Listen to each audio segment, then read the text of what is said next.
For today's video, I don't even need to give you an intro. You know why we are here. Pinocchio, aspetta. Vieni vicino a me. Raccontami. I want to talk about the melting issue. I want to talk about the white fuzzies. I want to talk about the black holes. And I want to talk about the grittiness and the texture that you guys are experiencing and give you informed details of what all of these issues are. I'm not going to run away from this. And I know it's taken me a couple days to get all my ducks in a row and get this video out for you guys so that I can give you the most informed information as a brand owner. My lipsticks did not go into mass production until the same month that I actually launched my brand. I tried to cover my tracks. I f***ed up, but they are not expired. I have been working on my components for 5 years straight. Does not mean that there's an actual lipstick inside of it that I kept on a shelf and sold to you. Every single ingredient in my lipstick is new and it is FDA approved. And again, I will give you proof right here. If you guys want to look over these documents in depth and tear them apart, you go right ahead and see that they are contaminated. Every single ingredient is FDA approved and they are not expired. I'll deck out there now that hopefully we can get, oh. But seeing those dots are not pretty and they're not like FDA approved.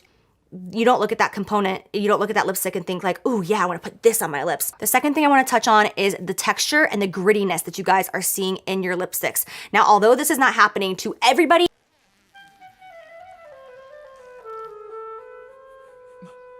and basically what this is caused from is the humongous vats. It's almost like, I always want to use the word beaker, but it's not like a beaker or smaller. It's like these gigantic, huge vats that are in labs. It's like this gigantic thing that holds all of your lipstick and it like spins like this and mixes everything up. That vat is not breaking down all of my raw materials because we produce so many lipsticks so quickly.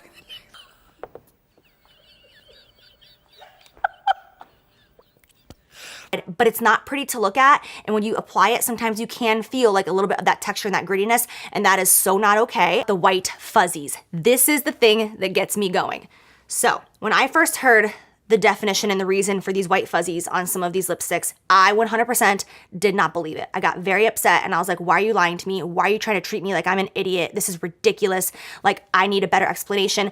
But after thorough investigation, we know what the actual issue is. Instead of using a standard glove that they would use in the lab, they decided to use white cotton gloves. They're like fluffy white gloves because they didn't want the standard gloves to put any smears on this component. Okay. All right. On top of that, they were cleaning my vats, which is the big, humongous bucket that has my batches inside of it. The biggest issue and the biggest complaint is actually the melting issue. Shipping from here to there and all this jazz. But because of the climate right now, we are shipping to some people who are in such hot temperatures and such high degree that my lipsticks, they're not surviving it fully.